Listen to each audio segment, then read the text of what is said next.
गोल सा है, यहाँ पे गोल सा है, ये एक जोड़ा अंडा से है, ठीक है। यहाँ पे लिखा हुआ है ओवरी, और इसी के साइड में एक पतला सा का देखिए पाइप यहाँ से बना। My name is Brajesh Bharti. So dear student, आज की इस वीडियो में 12th बायोलॉजी का मोस्ट इम्पोर्टेंट क्वेश्चन जो कि पहला चैप्टर से होगा, पहला चैप्टर जीवों में जनन से 40 मोस्ट इम्पोर्टेंट क्वेश्चन जो छात्र छात्रा जो है बिहार बोर्ड 2022 का एग्ज़ाम देने वाला है वह इस वीडियो को ज़रूर देखें।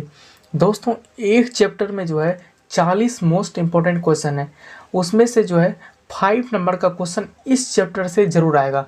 तो इस वीडियो को लास्ट तक देखिए, पूरा फुल देखिए, तभी आपको इन 40 क्वेश्चन का महत्व समझ में आएगा।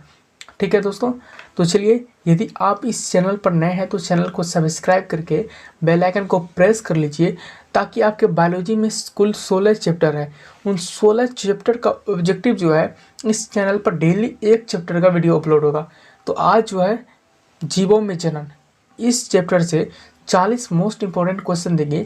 इसमें जो है 5 क्वेश्चन मोस्ट इम्पोर्टेंट, सभी प्रीवियस ईयर सब मिला के दिया गया है, सब पूछा हुआ क्वेश्चन है, ठीक है। सबको एकदम पूरा देख के आपको रिवीजन करना है, सिर्फ देखना है और रिवीजन करना है, ठीक है।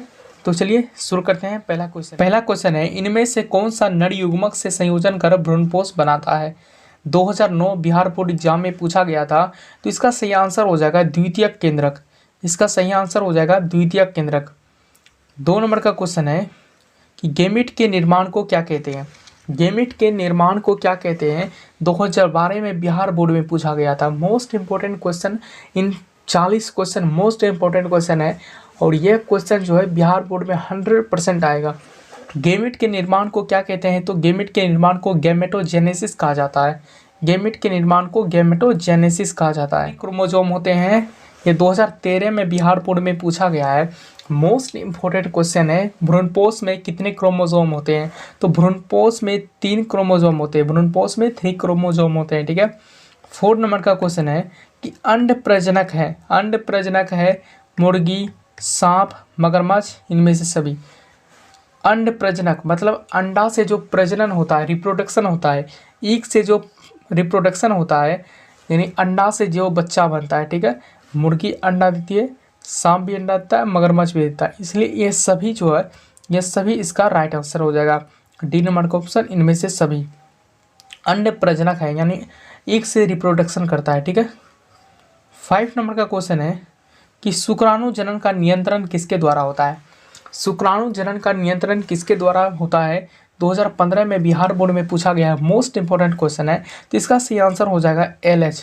LH इसका सही आंसर हो जाएगा कि शुक्राणु जनन का नियंत्रण यानी कंट्रोल LH के द्वारा होता है। की उत्पत्ति एकल जनक द्वारा होती है, तब यह क्या कहलाता है?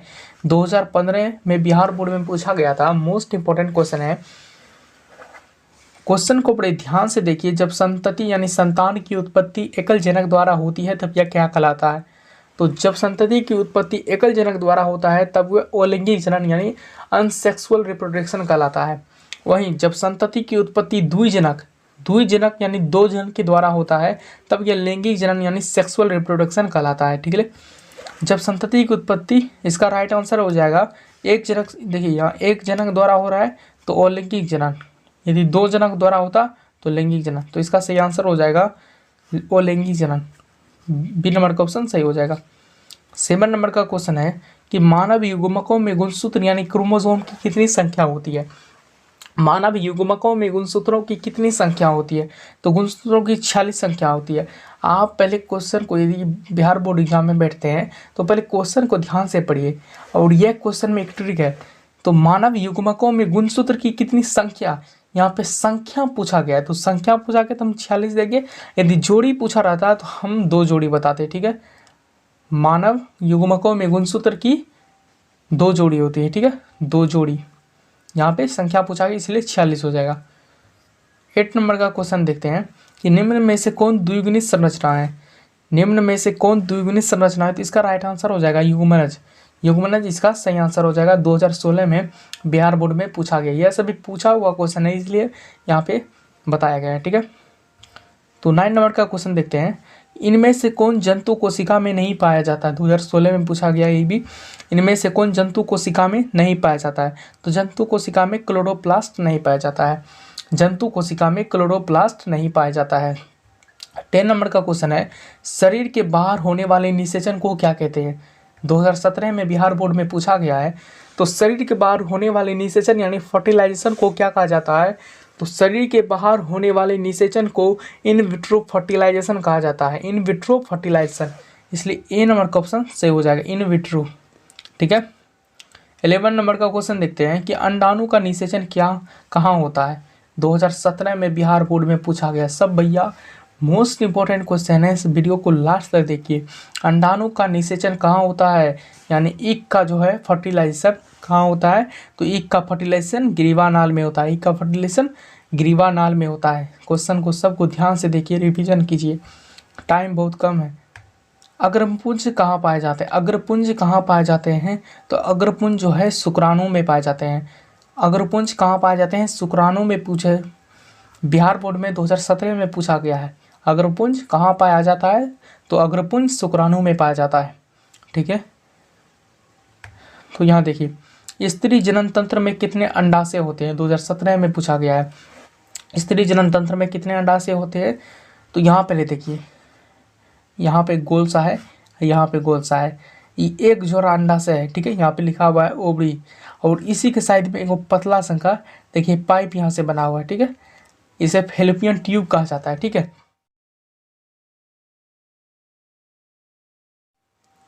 इसका आगे बताएंगे, आप वहाँ से देखिएगा। यहाँ पे ओवरी है दुगो, तो स्त्री जनन तंत्र में एक जोड़ा अंडाशय पाया जाता है। एक जोड़ा अंडाशय पाया जाता है। 3 नंबर का क्वेश्चन है कि कच्चे नारियल का दूधिया पानी होता है। 2017 में पूछा गया था, 2017 में पूछा गया था। कच्चे नारियल का दूधिया पानी होता है तो द्रवित भ्रूणपोष। सी नंबर का ऑप्शन सही हो जाएगा, द्रवित भ्रूणपोष। ठीक है। 15 नंबर का क्वेश्चन है कि द्विनिषेचन प्रक्रिया की खोज किसके द्वारा की गई? 2017 में पूछा गया ये भी। द्विनिषेचन प्रक्रिया की खोज किसके द्वारा की गई? तो सी नंबर का ऑप्शन सही हो जाएगा, नावासचिन के द्वारा। द्विनिषेचन प्रक्रिया की खोज नावासचिन के द्वारा की गई। 60 नंबर का क्वेश्चन है कि शुक्राणु के अग्रपुंज का निर्माण कैसे होता है? शुक्राणु में अग्रपुंज का निर्माण कैसे होता है? 2017 में बिहार बोर्ड में पूछा गया है। सभी इंपॉर्टेंट क्वेश्चन है, तो इसका राइट आंसर हो जाएगा, शुक्राणु में अग्रपुंज का निर्माण गोल्गी बॉडी के द्वारा होता है। गोल्गी बॉडी के द्वारा होता है। बी नंबर का ऑप्शन सही हो जाएगा। 17 नंबर का क्वेश्चन है कि द्विखंडन किसमें पाया जाता है? द्विखंडन किसमें पाया जाता है? द्विखंडन जो है इनमें से किसी में नहीं पाया जाता है। द्विखंडन इनमें से किसी में नहीं पाया जाता है। दोस्तों ये सभी जो क्वेश्चन है, ये जो है पहला चैप्टर 12th बायोलॉजी का पहला चैप्टर जीवों में जनन से 40 मोस्ट इंपोर्टेंट मैंने छांट के लिया है। उसमें से 5 क्वेश्चन बिहार बोर्ड में पूछा जाएगा, इसलिए यहाँ शुरू से लास्ट तक जरूर देखिए ताकि आपको पूरा समझ में आए। ठीक है। 18 नंबर का क्वेश्चन देखते हैं कि 124 शुक्राणुओं के निर्माण में कुल कितने अर्धसूत्री विभाजन की आवश्यकता होती है? 124 शुक्राणुओं के निर्माण में कुल कितने अर्धसूत्री विभाजन की आवश्यकता पड़ती है? तो इसका राइट आंसर हो जाएगा 31 इसका सही आंसर हो जाएगा। 2018 में बिहार बोर्ड में पूछा गया था। 2018 में बिहार बोर्ड में पूछा गया, मोस्ट इंपोर्टेंट क्वेश्चन है। 19 नंबर का क्वेश्चन है कि ईस्ट में प्रजनन मुख्यतः किसके माध्यम से होता है? ये 2019 में पूछा गया है बिहार बोर्ड में। ईस्ट में प्रजनन मुख्यतः किस माध्यम से होता है? तो इसका राइट आंसर हो जाएगा मुकुलन। ईस्ट में प्रजनन मुकुलन के द्वारा आता है। ये कई बार जो है बिहार बोर्ड एग्जाम में पूछा गया है। ईस्ट में प्रजनन किसके माध्यम से होता है? ईस्ट में प्रजनन मुकुलन के माध्यम से होता है। 20 नंबर का क्वेश्चन देखते हैं, निम्नलिखित में से कौन सा जीव सजीव प्रजक है? निम्न में से कौन सा जीव सजीव प्रजक है? 2019 में बिहार बोर्ड में ये भी पूछा गया है, तो इसका राइट आंसर हो जाएगा बिच्छू। निम्न में से कौन सा सजीव प्रजक है? तो बिच्छू इसका राइट आंसर हो जाएगा। 21 नंबर का क्वेश्चन है कि केचुआ किस प्रकार का प्राणी है? 2019 में बिहार बोर्ड में पूछा गया है। केचुआ किस प्रकार का प्राणी है? तो केचुआ द्विलिंगी प्राणी है। केचुआ द्विलिंगी प्राणी है। तो 22 नंबर का क्वेश्चन है कि अलैंगिक जनन में कितने जीव भाग लेते हैं? अलैंगिक जनन, देखिए पहले क्वेश्चन को ध्यान से पढ़िए, उसके बाद जवाब दीजिए। ठीक है। यदि एक बार ओमार सीट भर दिए तो उसके बाद सोचला से कोई फायदा नहीं होगा। ठीक है। तो अलैंगिक जनन यानी अलैंगिक जनन में एक जीव भाग लेते हैं और लैंगिक जनन में 2 जीव भाग लेते हैं। अलैंगिक जनन में कितने जीव भाग लेते हैं? अलैंगिक जनन में 1 जीव भाग लेते हैं। यहाँ लैंगिक जनन रहता तो यहाँ 2 जीव भाग लेता। यहाँ क्या है? अलैंगिक जनन यानी 1 जीव भाग लेगा। ठीक है, क्वेश्चन को समझिए अच्छे से। अंडे से लेकर वयस्क तक बनने की संपूर्ण प्रक्रिया को क्या कहते हैं? अंडे से लेकर वयस्क तक बनने की संपूर्ण प्रक्रिया को परिवर्धन कहा जाता है। परिवर्धन इसका राइट आंसर हो जाएगा। 2012 में बिहार बोर्ड में पूछा गया है। 2009 से लेकर 2019 तक जो है सभी इंपॉर्टेंट क्वेश्चन इसमें लिए हैं। ठीक है, तो 24 नंबर का क्वेश्चन है कि पौधों में लैंगिक जनन निम्न में से किस विधि द्वारा हो सकता है? पौधों में लैंगिक जनन मुकुलन, विखंडन, विभाजन इन सभी के द्वारा हो सकता है। पौधों में लैंगिक जनन निम्न में से किस विधि द्वारा हो सकता है? तो इन सभी के विधि में सभी के द्वारा हो सकता है। तो 25 नंबर का क्वेश्चन है कि मक्का के अर्धसूत्राणु में गुणसूत्रों की कितनी संख्या होती है? तो मक्का के अर्धसूत्राणु में गुणसूत्रों की कितनी संख्या होती है? तो इसकी 20 संख्या होती है। 20 इसका राइट आंसर होगा। 26 नंबर का क्वेश्चन है कि जीरोंटोलॉजी में किसका अध्ययन किया जाता है? 2011 में पूछा गया है, मोस्ट इंपोर्टेंट क्वेश्चन है।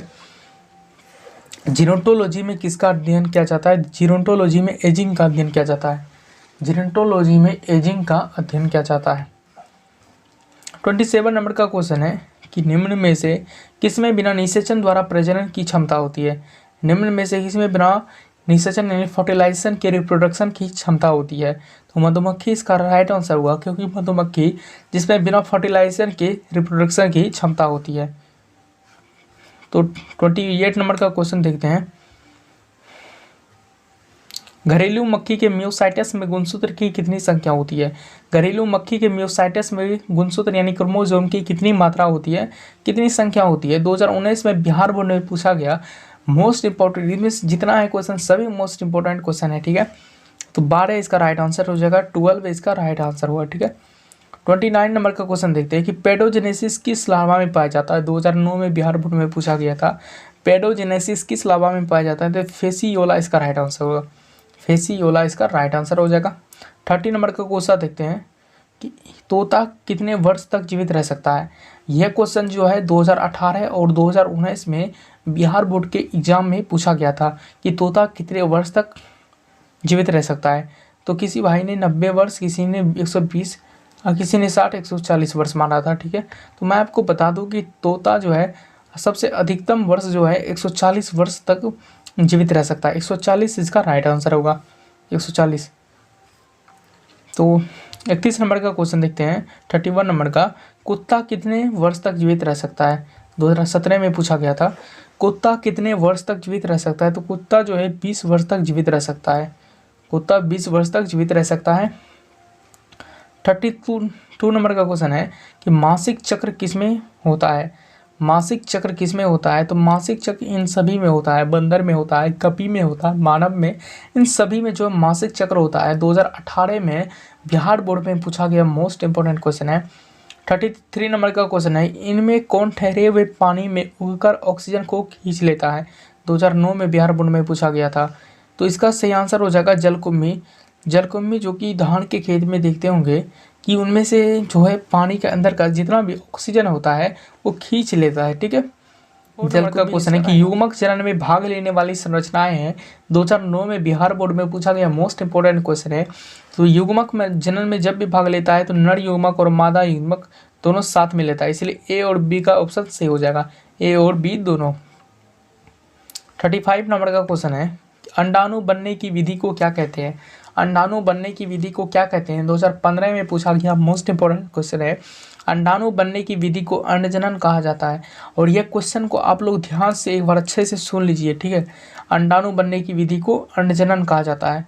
इसमें से कंफ्यूज करने के लिए देखिए, अंडजनन, अंडाशय, अंडोत्सर्ग, मादा जनन, कंफ्यूज हो जाता है स्टूडेंट। ठीक है, अंडाणु बनने की विधि को अंडजनन कहा जाता है।